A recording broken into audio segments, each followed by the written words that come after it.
بسم اللہ الرحمن الرحیم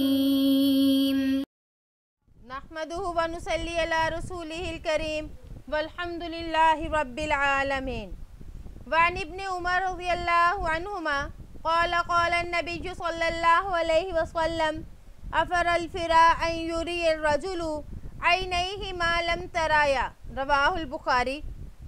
حضرت عبداللہ بن عمر رضی اللہ عنہما سے روایت ہے کہ نبی کریم صلی اللہ علیہ وآلہ وسلم نے فرمایا، سب سے بڑا جھوٹ یہ ہے کہ آدمی اپنی آنکھوں کو وہ چیز دکھائے جو اس نے نہیں دیکھی۔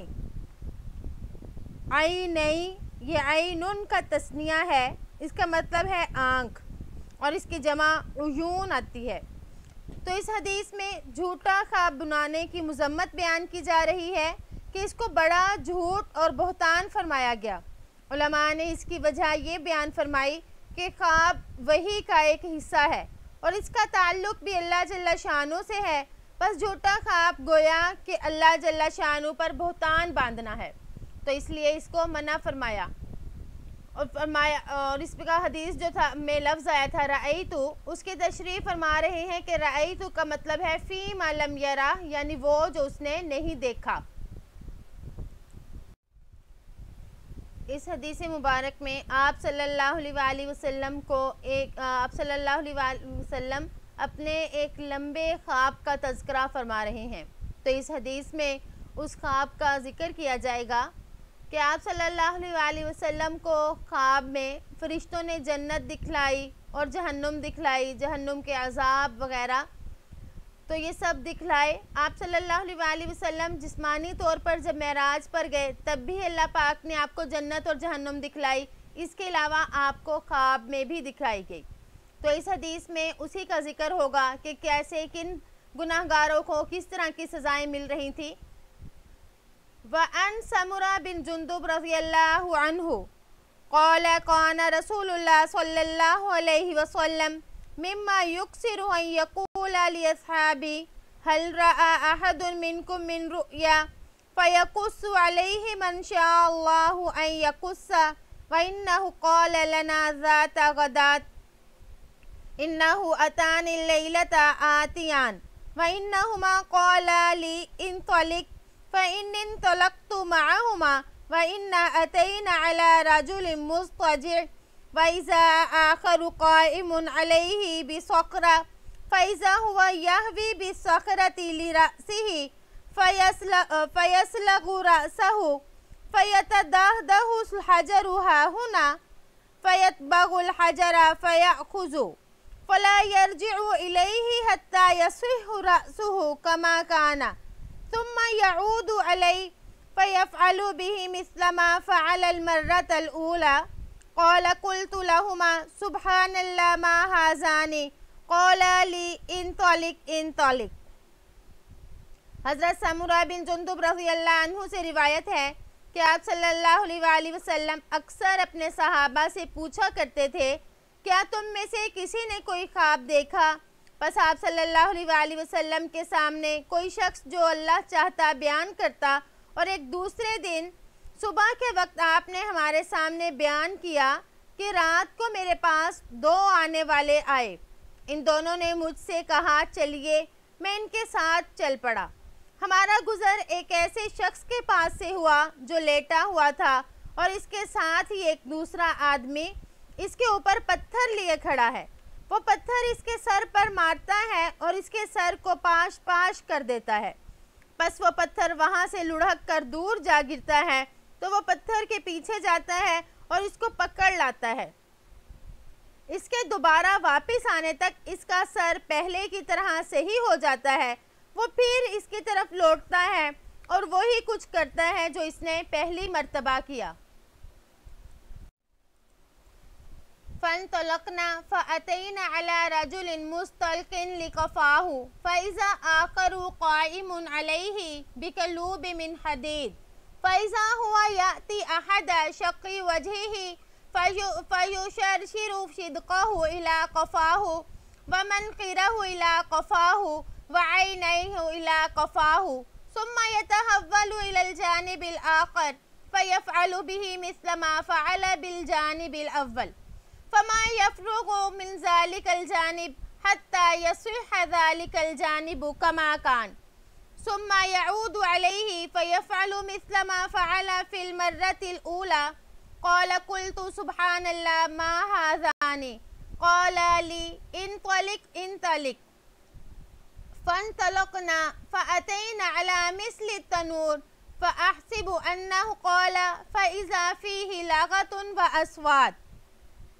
پس ہم چل پڑے اور ایک ایسے آدمی کے پاس آئے جو گدی کے بل لیٹا ہوا تھا. اس کے پاس ہی ایک دوسرا شخص لوہے کا ایک زنبور لیے اس کے اوپر کھڑا تھا. وہ اس کے چہرے کی ایک طرف آتا اور اس کے جبڑے کو اس کی گدی تک چیر دیتا, اس کے نتنے کو, اس کی آنکھ کو بھی گدی تک چیر دیتا. پھر وہ اس کے چہرے کی ایک دوسری جانب آتا اور پھر وہی عمل کرتا جو اس نے پہلی جانب میں کیا تھا. پس وہ ایک جانب سے فارغ نہیں ہو جاتا کہ دوسری جانب پہلے کی طرح سے ہی ہو جاتی. وہ پھر اس کی طرف آتا اور وہی کچھ کرتا جو پہلی مرتبہ میں کیا.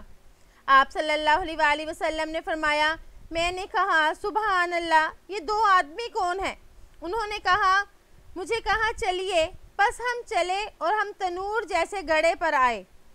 راوی نے فرمایا کہ میرا گمان یہ ہے کہ آپ نے فرمایا کہ اس میں بہت شور تھا اور آوازیں تھیں.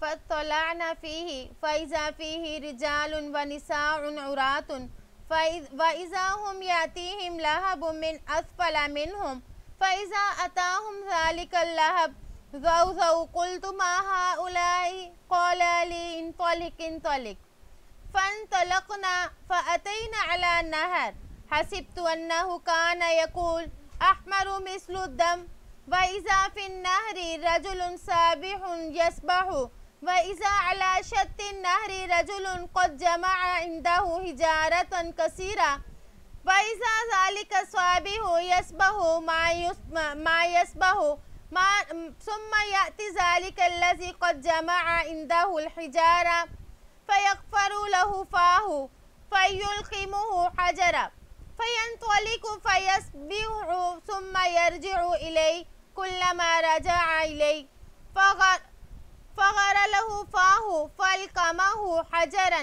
قلت لهما ما هذان قال لي انطلق انطلق. پس ہم نے اس میں جھانکا تو اس میں برہنہ مرد اور عورتیں تھیں.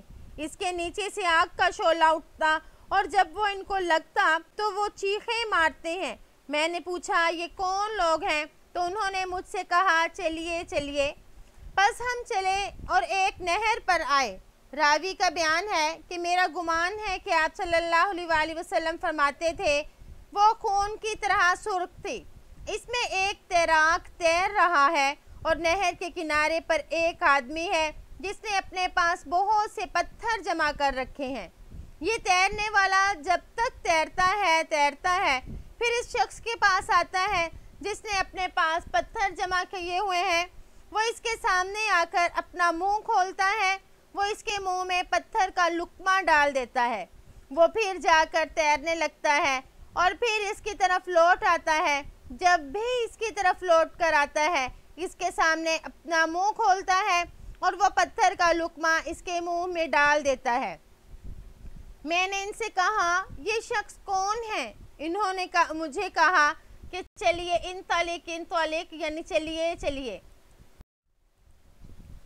فانطلقنا فأتينا على رجل كريه المرأة أو كأكره ما أن ترى إن رجلا مرأً وإذا هو عنده نار يهشها ويسعى حولها قلت لهما ما هذا قال لي انطلق انطلق فانطلقنا فأتينا على روضة معتمة فيها من كل نور الربيع فإذا بين ظهري روضة رجل طويل لا أكاد أرى رأسه طولا في السماء فإذا حول الرجل من أكثر ولدان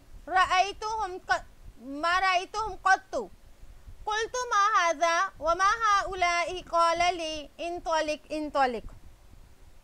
پھر ہم چلے، پس ایک بہت ہی بد منظر آدمی کے پاس آئے، یا فرمایا سب سے زیادہ بدصورت آدمی کی طرف جو تم نے دیکھا ہو، تو اس کے پاس آئے، اس کے پاس آگ ہے جسے وہ دہکاتا ہے اور اس کے گرد دوڑتا ہے۔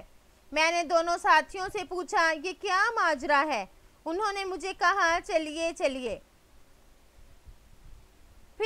پس ہم چلے اور ایک ایسے باغ میں آئے جس میں کثرت سے درخت لگے ہوئے تھے اور اس میں بہار کی طرح ہر قسم کے پھول تھے، اور اس باغ کے درمیان میں ایک لمبا ترنگا آدمی تھا جس کی لمبائی کی وجہ سے اس کا سر آسمان میں دکھائی دیتا تھا۔ اس آدمی کے ارد گرد زیادہ بچے تھے، ایسے بچے میں نے کبھی نہیں دیکھے۔ میں نے پوچھا یہ کیا ہے اور یہ بچے کون ہیں؟ تو انہوں نے کہا کہ چلیے چلیے۔ فانطلقنا فأتينا إلى دوحة عظيمة لم أرى دوحة قط أعظم منها ولا أحسن، قال لي ارق فيها، فارتقينا فيها إلى مدينة مبنية بلبن ذهب ولبن فضة، فأتينا باب المدينة فاستفتحنا ففتح لنا، فدخلناها فتلقانا رجال شطر من خلفهم كأحسن ما أنت رائن وشطر من كأقبح ما أنت رائن، قال لهم اذهبوا فقعوا في ذلك النهر، وإذا هو نهر معترض يجري كأن ماءه المغز في البياض، فذهبوا فوقعوا فيه ثم رجعوا إلينا قد ذهب ذلك السوء عنهم فصاروا في أحسن صورة، قال لي هذه جنة عدن وهذاك منزلك، فسمى بصري صعودا فإذا قصر مثل الربابة البيضاء، قال لي هذاك منزلك، قلت لهما بارك الله فيكما، فزراني فأدخله، قال أما الآن فلا وأنت داخله، قلت لهما فإني رأيت منذ الليلة عجبا، فما هذا الذي رأيت؟ قال لي أما إنا سنخبرك أما الرجل الأول۔ پس ہم چلے اور ایک بہت بڑے درخت پر آئے، اس سے زیادہ بڑا اور اس سے زیادہ اچھا درخت میں نے کبھی نہیں دیکھا۔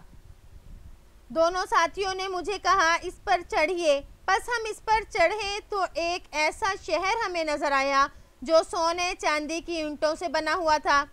پس ہم اس شہر کے دروازے پر آئے اور اسے کھولنے کا مطالبہ کیا، پس وہ دروازہ ہمارے لیے کھول دیا گیا، ہم اس میں داخل ہو گئے۔ پس ہمیں بہت سے آدمی ملے، ان کا آدھا جسم تو اس خوبصورت ترین آدمی کی طرح ہے جو تم نے دیکھا ہو، اور آدھا جسم اس بدترین آدمی کی طرح جو تم نے دیکھا ہو۔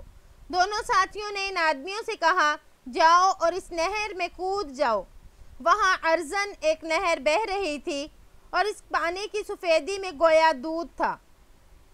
پس وہ لوگ گئے اور اس میں کود گئے، پھر وہ ہماری طرف واپس آئے تو ان کے آدھے جسم کی بدصورتی دور ہو چکی تھی، بہترین صورت والے ہو گئے۔ آپ صلی اللہ علیہ وآلہ وسلم نے فرمایا ان دونوں نے مجھے کہا یہ جنت عدن ہے اور یہ آپ کا مقام ہے۔ میری نگاہ جو اوپر اٹھی تو سفید بادلوں کی طرح کا ایک محل نظر آیا۔ دونوں ساتھیوں نے مجھے کہا یہ آپ کا مقام ہے۔ میں نے ان سے کہا اللہ تعالیٰ تمہیں برکت عطا کرے، تم مجھے چھوڑ دو کہ میں اندر جاؤں۔ تو انہوں نے کہا لیکن ابھی نہیں، البتہ آپ ہی اس میں داخل ہوں گے۔ میں نے ان سے عرض کیا میں نے رات کو عجیب چیزیں دیکھی ہیں، میں نے جو کچھ دیکھا ہے یہ کیا ہے؟ دونوں نے کہا گھبرائے نہیں، ہم آپ کو بتلا دیتے ہیں۔ اما الرجل الاول، بہرحال وہ پہلا شخص، الذی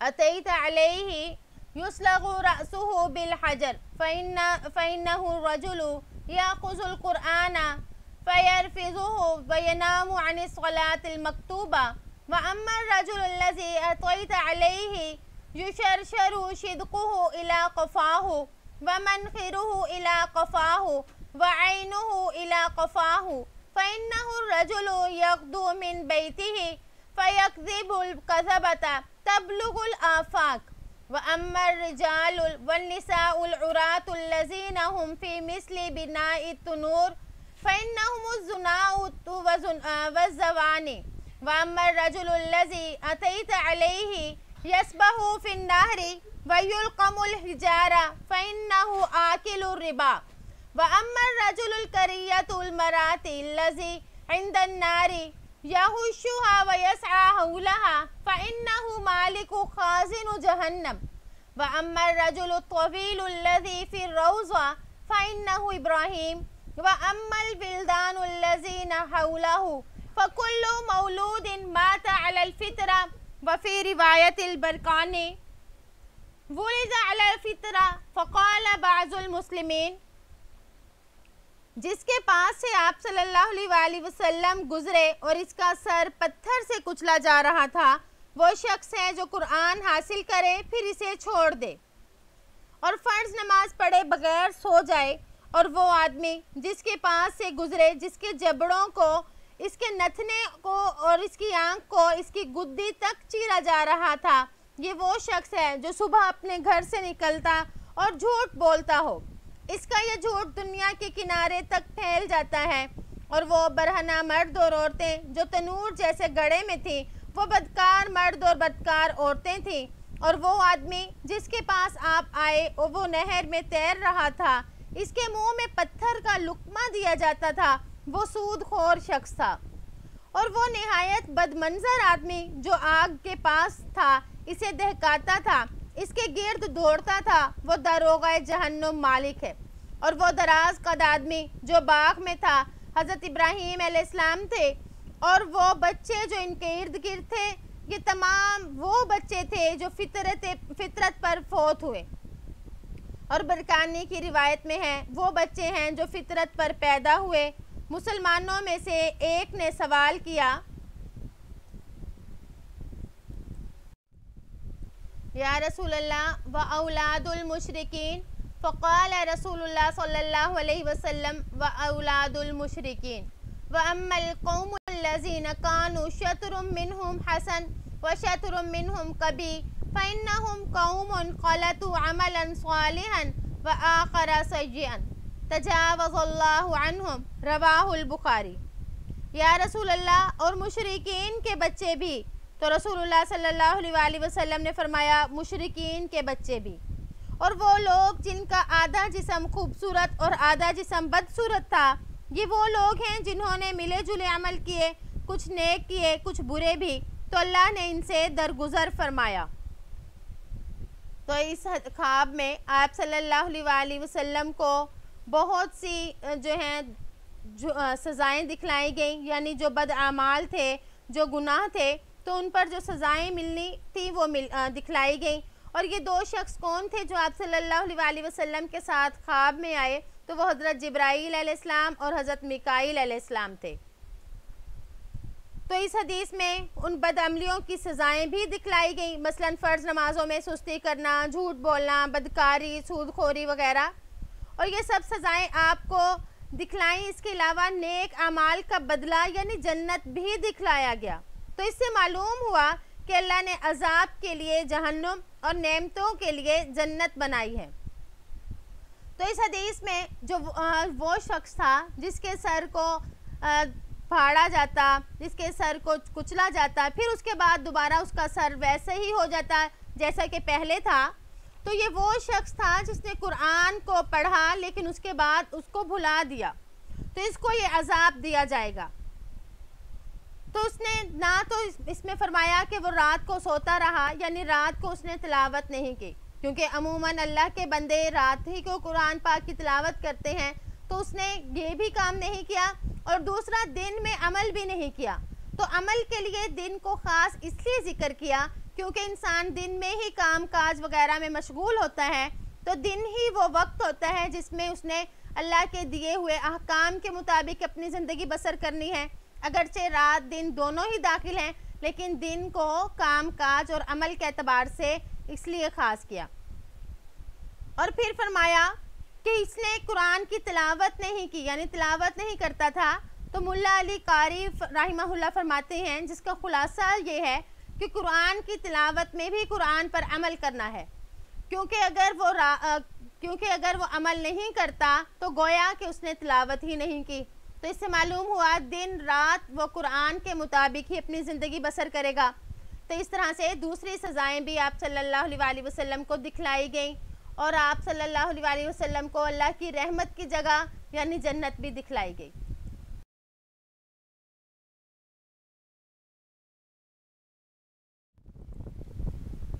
اس حدیث کی کچھ اور روایات ہیں، وہ روایات ہم انشاءاللہ اگلے سبق میں پڑھیں گے۔ امید ہے کہ آپ کو آج کا سبق سمجھ آ گیا ہوگا۔ اللہ تعالیٰ سے یہ دعا ہے کہ اللہ پاک ہمیں جنت کا شوق اور جہنم کا خوف عطا فرمائے، تاکہ ہم دنیا میں رہتے ہوئے جنت میں جانے والے اعمال کریں اور ان کاموں سے بچ جائیں جو جہنم میں جانے کا سبب ہوں، کیونکہ یہ بہت ہی بری جگہ ہے۔ اللہ تعالیٰ ہمیں جنت میں جانے والا بنائے۔ السلام علیکم ورحمۃ اللہ وبرکاتہ۔